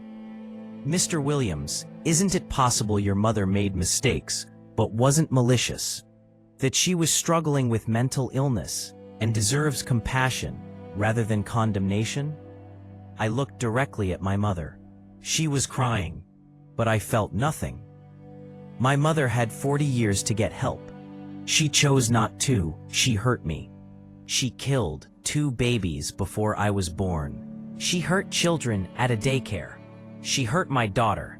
At every single point, she could have said, I need help, I'm dangerous. She never did. She just kept hurting children and making their families think they were crazy. At what point does mental illness stop being an excuse and start being a choice? She chose not to get help. She chose to hurt vulnerable children. Those were choices, and choices have consequences. No further questions. Precepts, I stepped down. Nina grabbed my hand as I sat beside her. She whispered, "You did good." My dad testified the next day. He flew in from Florida. I hadn't seen him in over a year. He looked old, gray, tired. He told the jury about finding my mother in my nursery with a pillow, about taking me to his mother's house, about the emergency custody hearing, about my mother's hospitalization and treatment. Why did you allow her to have joint custody? The prosecutor asked. Because the doctors said she was better. Because she'd been stable for months. Because the system wanted to reunite families. Because I thought the medications and therapy had worked. He paused, looked at my mother. I was wrong. Do you believe you made the right decision? No. I should have fought harder. Should have kept Derek away from her completely. But I was young, scared. The lawyer said if I pushed too hard, I might lose custody entirely. So I compromised. And that compromise put my son at risk. Do you have regrets? My dad's voice broke. Every day, every single day, I failed my son. I failed my granddaughter. I enabled an abuser because I wanted to believe she was better. I'm sorry. I'm so sorry. He looked at me when he said that, tears running down his face. I nodded. It wasn't forgiveness, not yet. But it was acknowledgement. The trial continued. More witnesses, more evidence, more of my mother crying and looking pitiful. Her lawyer did his best. Argued she was sick. That mental illness explained everything. That prison wouldn't help her. That she needed a hospital, not a cell. But the evidence was overwhelming. The videos were clear. The medical records were damning. The testimonies were consistent. Finally, closing arguments. The prosecutor stood up. He was good. Older black man who'd been a prosecutor for 20 years. He knew how to tell a story. Ladies and gentlemen of the jury, this case is simple. Patricia Williams, hurt children. Not once, not twice. For 40 years, she hurt her own babies. She hurt children in her care. She hurt her granddaughter. And every single time someone questioned her, she made them doubt themselves, made them think they were crazy, made them think they were bad parents for suspecting her. This is not a case about mental illness. This is a case about choices. Patricia Williams chose to hurt children. She chose to lie about it. She chose not to seek help, even though she knew she was dangerous. Mental illness may explain her behavior, but it doesn't excuse it. The defense wants you to feel sorry for her, to see her as a victim. But look at the real victims. Look at Hope Williams, a 6-month-old baby who was tortured for 6 weeks. Look at Derek Williams, who was abused as an infant and nearly murdered. Look at the twin girls who died suspiciously when they were 4 months old. Look at Sarah's son with cigarette burn scars. Look at Melissa, who was locked in dark rooms and is still traumatized as an adult. Those are the victims, not Patricia Williams. The evidence is clear. The videos don't lie. The medical records don't lie. The witnesses don't lie. Patricia Williams hurt children. She knew it was wrong. She did it anyway. We're asking you to find Patricia Williams guilty on all counts, not because we lack compassion, but because children deserve protection. And Patricia Williams has proven, over 40 years, that she is a danger to children, that she will hurt them if given the chance. Don't let her do it again. Find her guilty. Keep children safe. Thank you. The defense attorney stood up. He was good too. Older white man with a gentle voice and grandfatherly demeanor. My client is sick. She's been sick for 40 years. She suffers from untreated postpartum psychosis that is manifested as violent, intrusive thoughts toward children. This is a recognized medical condition. It's in the DSM. Psychiatrists testify that it's real. Patricia Williams didn't choose to be sick. She didn't choose to have these thoughts. She's a victim of a medical system that failed her, of a society that stigmatizes mental illness, of a family that didn't recognize her symptoms until it was too late. Yes, she hurt children. We don't dispute that. The evidence is clear. But the question is not whether she did it. The question is whether she's criminally responsible for her actions, whether she had the capacity to understand right from wrong. The defense argues she didn't, that she was in the grip of a mental illness that robbed her of rational thought, that she needs treatment, not punishment. Prison won't help her. It will only make her worse. Please, show compassion. Find her not guilty by reason of mental disease or defect. Get her the help she needs. Don't throw a sick woman in prison for being sick. Thank you. The jury deliberated for 6 hours. We waited in a victim's room at the courthouse. Nina paced. I sat with my head in my hands. My dad sat in the corner, silent. Nina's mother was watching Hope at home. We didn't want her anywhere near the courthouse. Finally, the bailiff came in. Jury's back. We filed into the courtroom. My mother was already at the defense table. She looked small, defeated. The judge asked, "We have, Your Honor." The jury foreman said. He was an older black man, looked like a grandfather. On the charge of child abuse in the first degree, count 1. How do you find? Guilty. My mother gasped, started crying. Her lawyer put his hand on her shoulder. on the charge of child abuse in the first degree, count 2. How do you find? Guilty, on the charge of assault on a minor, count 1. How do you find? Guilty, 8 more times, every single count. Guilty, guilty, guilty, guilty. Nina grabbed my hand, squeezed tight. I looked at her. She was crying, but they were tears of relief. Justice. My mother was convicted of everything. The judge set sentencing for 2 weeks later, said he needed time to review the case and consider the sentencing guidelines. We left the courthouse. Reporters were waiting outside. Cameras, microphones, questions shouted from every direction. How do you feel about the verdict?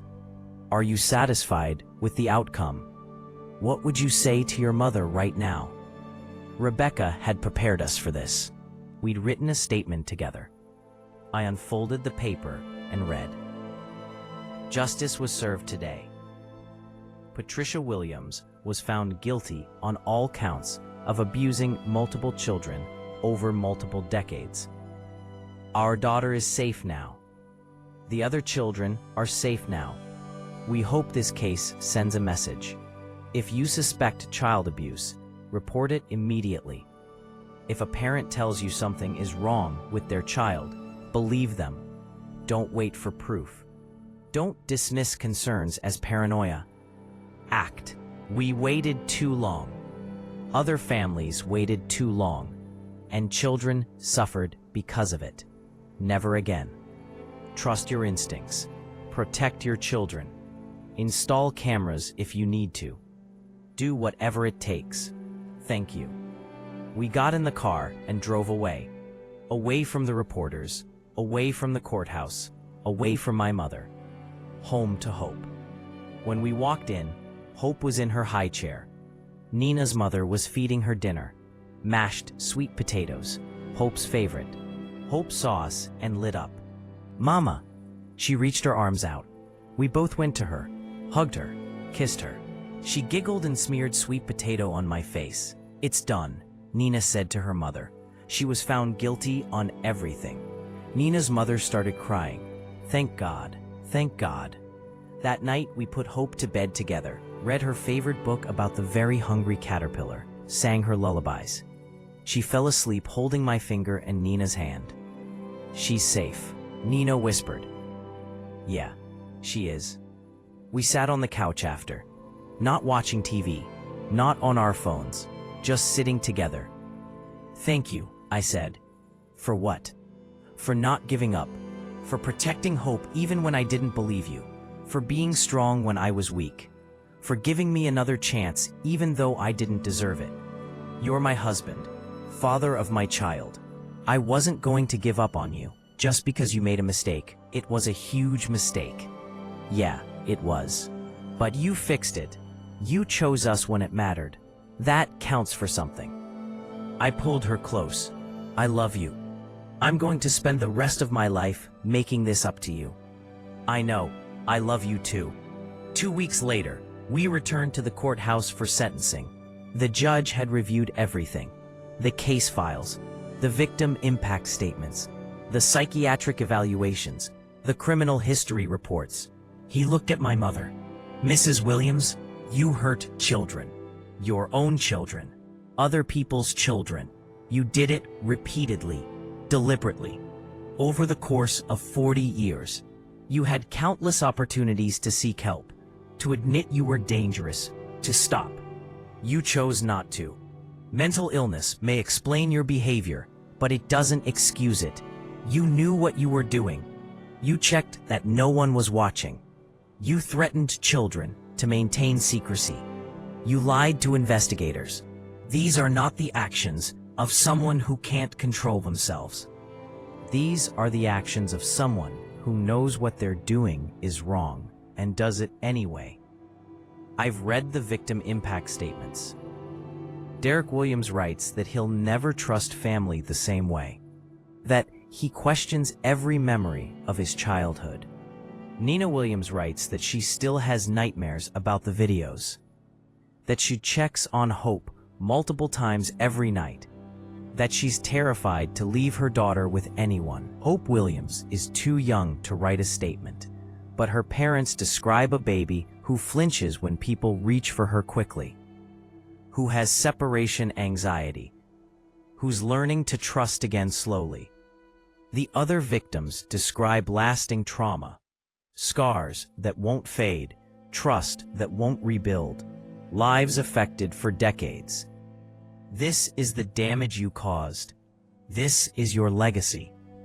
I'm sentencing you to 15 years in the North Carolina Department of Corrections. You'll be eligible for parole after 10 years, but only if psychiatric evaluations show you're no longer a danger. You're permanently banned from any contact with minors. If you're ever released, you'll have to register as a child abuser. And if you violate any terms of your parole, you'll serve the full 15 years. Do you understand? My mother stood up, shaking. Yes, Your Honor. Do you have anything to say? She turned to look at me, at Nina, at the other families in the gallery. I'm sorry, she said. Her voice was small, broken. I'm so sorry. I know it doesn't change anything, but I am sorry. The judge nodded. The court appreciates your remorse, but remorse doesn't undo harm. Bailiff, take her into custody. 2 bailiffs moved forward, put handcuffs on my mother, led her toward the back door. As she was led away, she looked at me one last time, mouthed something. I couldn't tell what. Maybe I love you, maybe I'm sorry, maybe nothing. I looked away. Outside the courthouse, more reporters, more questions. But this time, we didn't read a statement. We just said justice was served and left. We picked up Hope from Nina's mother, went home, ordered pizza, acted like it was a normal Tuesday night, because it was, our new normal, without my mother, without the threat hanging over us. Hope was crawling now, fast. She'd pull herself up on furniture and cruise around the living room. Nina and I would chase her, making her giggle. Data safe, Hope said that night. Her newest 2-word combination. My heart stopped. What did you say, sweetie? Data safe. She patted my face with her little hand. I looked at Nina. She was crying. Happy tears. Yes, baby girl, I said, pulling Hope into a hug. Dada's safe. Mama's safe. You're safe. We're all safe now. Always. That was 6 months ago. Today, Hope is 16 months old, walking independently now, running sometimes, talking more every day. She says doggy and cookie and more please. She's obsessed with dogs, points at everyone we pass and yells doggy. We're thinking about getting a puppy for her 2nd birthday. She goes to an amazing daycare, 4 Little Bears Learning Center, small, cameras in every room that we can access anytime from our phones. The director is a former social worker who specialized in child abuse cases. She vets every staff member personally, background checks, references, observations. Hope loves it there. Her teachers say she's the most affectionate kid in class. She hugs everyone, shares her toys, helps other kids when they cry. She's going to be the kind of person who protects people. Her teacher told us last week. You can tell already. Good tears.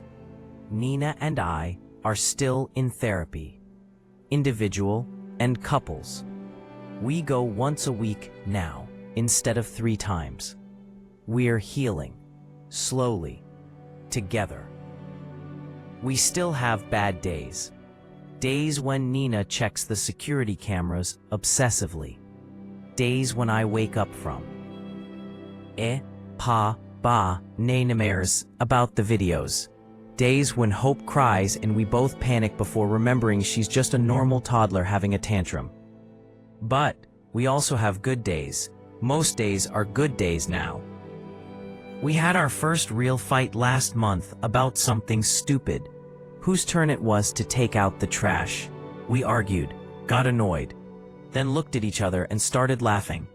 Normal couple problems, Nina said. Thank God for normal couple problems. My mother is in prison. I haven't visited, haven't written back to her letters. I read the first few. They all said the same thing. I'm sorry. I'm getting help. I'm not that person anymore. Please forgive me. Please let me see hope. I stopped reading them, started throwing them away unopened. Maybe someday I'll be ready to face her, to have that conversation, to try to understand, but not now, not while hope is still young, not while the wounds are still healing.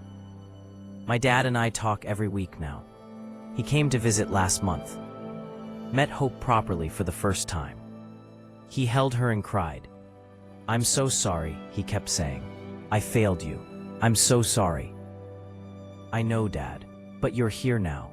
That's what matters. He sends gifts for Hope, calls to read her bedtime stories over video chat.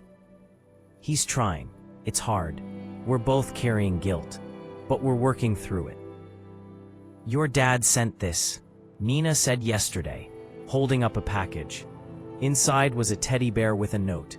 For Hope, with love from Grandpa Tom. I failed your daddy. I won't fail you. The note made me cry. We haven't told Hope about my mother. She's too young to understand. Someday we'll have to explain. Someday she'll ask about Grandma Patricia, about why she has one grandma, Nina's mom, and one grandpa, my dad, but no other grandmother. When that day comes, we'll tell her age-appropriate truth. That Grandma Patricia was sick. That she hurt people because she was sick. That she's in a place where she can't hurt anyone anymore. We'll tell her it wasn't her fault. That babies don't cause adults to hurt them. That the abuse was never about Hope. It was about my mother's illness. We'll tell her she's safe. That we'll always protect her. That she can always trust us. And we'll mean it. The other families my mother hurt have become like extended family to us. We formed a support group. Meet once a month at someone's house. We talk about healing, about trauma, about how to help our children. Sarah's son, now 29, joined us last month. He brought his therapist. Said he's finally processing what happened to him. I blamed myself for years, he said. Thought I must have been a bad kid, must have done something to deserve it. It took me until my late 20s to understand it wasn't my fault. Melissa, Jennifer's daughter, brings her 2-year-old to our meetings. I want her to grow up around people who understand trauma, she explained, who won't judge me for being overprotective. We all get it. We're all overprotective now. We all have security systems and nanny cams and trust issues. But we're also healing, together. Last month, a local parenting magazine asked to interview us about the case, about online resources for spotting child abuse, about trusting parental instincts. Nina and I agreed. We want our story to help others. The article came out last week. The headline, Trust Your Gut, How One Mother's Instincts Stopped a Serial Child Abuser. The article explained everything. The bruises, Nina's concerns, my dismissal, the nanny cam, the videos, the trial, the conviction. It ended with this. Derek and Nina Williams want parents to know. Trust your instincts. If something feels wrong, investigate. Install cameras if needed. Report suspected abuse. Don't let anyone make you feel crazy for protecting your child. Your gut is not your enemy. It's your child's best defense. The article went semi-viral. We got dozens of messages from parents. Some saying thank you. Some sharing their own stories of suspected abuse. Some asking for advice. One woman wrote, I've been suspicious of my daughter's stepfather. She comes home from visitations with bruises. He says she's clumsy. But she's not clumsy here. Your story gave me courage to install a camera. I'm sending you this message from the police station. The video showed he's been hitting her. He's being arrested right now. You saved my daughter. Thank you. That message made me cry. Our story has reached people, changed minds, saved children. That's worth everything we went through. 3 weeks ago, something happened that surprised me. My mother's lawyer called, said she wanted to meet with me, that she had something important to tell me. Is this about parole? I asked. Because she's not eligible for 8 more years. It's not about parole. She just wants to talk, face to face. No. Mr. Williams, please. She's dying. Everything stopped. What? Your mother has stage 4 pancreatic cancer.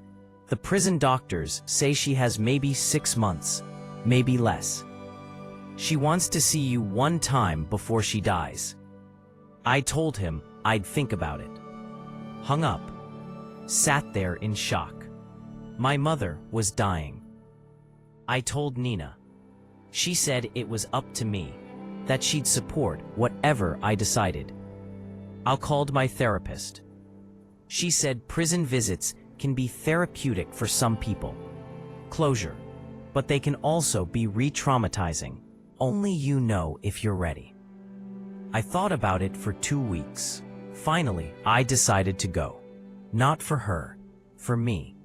So I wouldn't wonder for the rest of my life what she wanted to say. The prison was 2 hours away. Medium security. Gray buildings surrounded by fences and razor wire.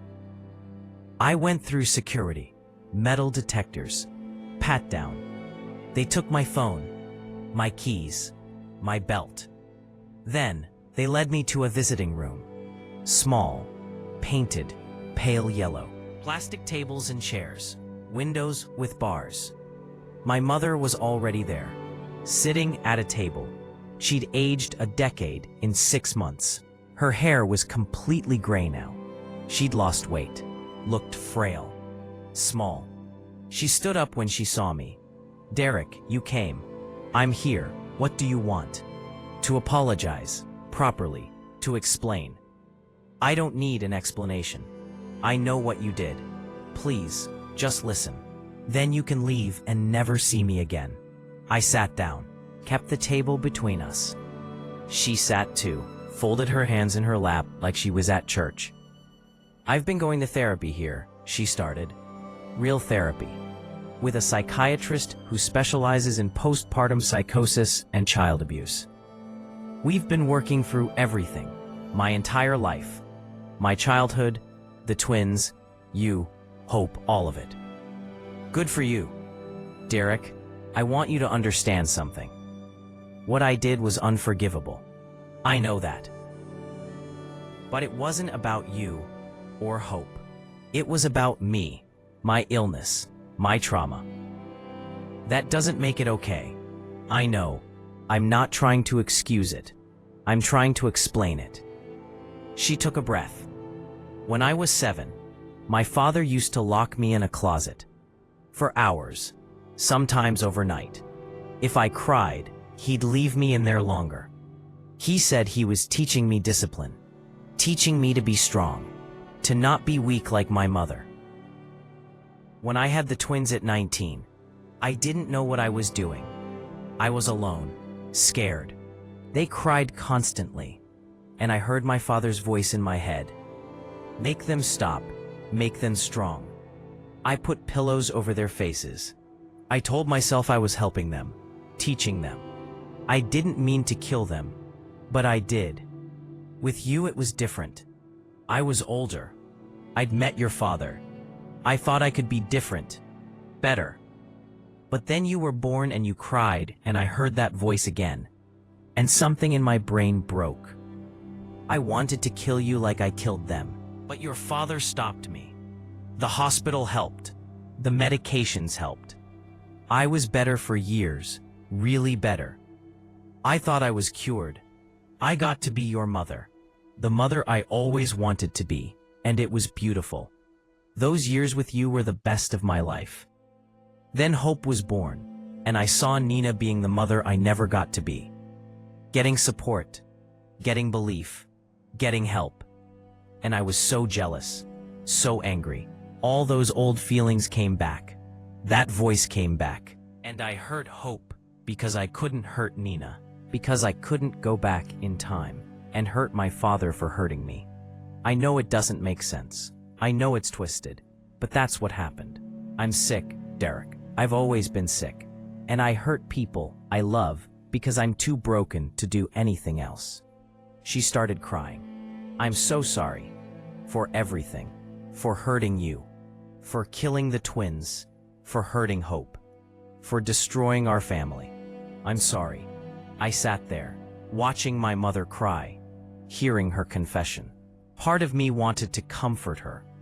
Years of being her son. Years of loving her. That instinct doesn't die easily. But a bigger part of me felt nothing. Are you dying? I asked. Yes. 6 months, maybe less. Good. She flinched like I'd slapped her. You hurt children for 40 years, I continued. You killed babies. You tortured kids. You traumatized families. And now you're dying. That's not tragic. That's justice. The world will be safer when you're gone. I came here because I wanted to hear you explain yourself. To see if you could give me a reason that made sense. But you can't, because there isn't one.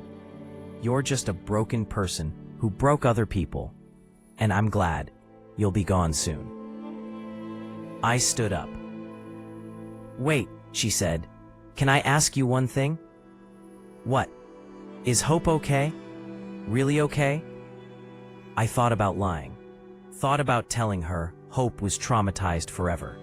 That she flinched and cried and would never recover. But I couldn't. She's fine, I said. She's happy, healthy, smart, funny. She loves dogs and books and dancing. She doesn't remember you. She never will. She'll grow up without a paternal grandmother, and she'll be fine. Better than fine, because you're not in her life. Thank you for telling me. I didn't tell you for you. I told you so you'd know you failed. You tried to destroy her like you destroyed me. But you didn't. She's okay. We're all okay. You didn't win. I walked to the door, knocked for the guard. Derek, my mother called. I turned around. I love you. I always loved you. Please believe that. I don't care if you loved me. Love without action is meaningless. You hurt me. That's all that matters. The guard opened the door. I walked out, didn't look back. I cried the whole drive home. Not for my mother. For the idea of her. For the mother I thought I had. For the grandmother Hope should have had. For the family we could have been if she'd just gotten help. But mostly, I cried from relief. Relief that it was over. That I'd said what I needed to say. That I'd never have to see her again. That when she died, I could finally close that chapter. When I got home, Nina was waiting. How was it? Hard, but necessary. She's dying. 6 months. How do you feel? Relieved. Angry. Sad. All of it. Did you get closure? Braid. Pause. I don't know, maybe. Ask me in 6 months. Hope toddled over. Dada home. Held her tight. She smelled like baby shampoo and graham crackers. Yeah, baby girl. Dada's home. Dada's always coming home. That was 3 weeks ago. Today is a good day. The sun is shining. It's Saturday. No work, no therapy, no court appearances. Just a normal day. We took Hope to the park this morning. She played on the swings. Went down the slide 100 times. Fed ducks at the pond. A grandmother was there with her grandson. The boy was about Hope's age. The grandmother smiled at us. Your daughter is beautiful, she said. Thank you, Nina replied. How old? 16 months. Same as my grandson. They grow so fast, don't they? We watched Hope and the boy play together. toddler play. Parallel, but not quite interactive. The grandmother sighed happily. These are the best days. Being a grandmother is such a gift. Nina reached for my hand, squeezed it. Yes, I said. A gift. We left the park, stopped for ice cream, came home for nap time. Hope is sleeping now. Nina is folding laundry. I'm sitting on the back porch, watching the clouds, writing this. If you're still here, still watching, thank you. Thank you for hearing our story, for taking it seriously, for understanding why it matters. If you suspect child abuse, report it. Don't wait. Don't assume someone else will handle it. Call the police. Call CPS. Call anyone who will listen. If a parent tells you something is wrong with their child, believe them. Don't dismiss it. Don't call them paranoid. Listen, help them investigate, support them. And if you're a parent whose instincts are telling you something is wrong, trust yourself. You know your child better than anyone. If something feels off, it probably is. Install cameras if you need to. Ask hard questions. Demand answers. Do whatever it takes to protect your baby, because your child is counting on you, and they deserve to be protected, even from family, especially from family. My name is Derek Williams. I'm a father, a husband, a son of an abuser, and a survivor. I almost lost everything because I didn't believe my wife, because I chose my mother's feelings over my daughter's safety. I won't make that mistake again. And I hope you won't either. Hit that like button if this story affected you. Subscribe so you never miss another video. Share this with every parent you know. It could save a child's life. Tell me in the comments, where are you watching from? Have you ever suspected abuse? Did people believe you? Let's support each other. Let's protect our children together. Stay safe, trust your instincts, and always, always protect your babies. Always. Ah.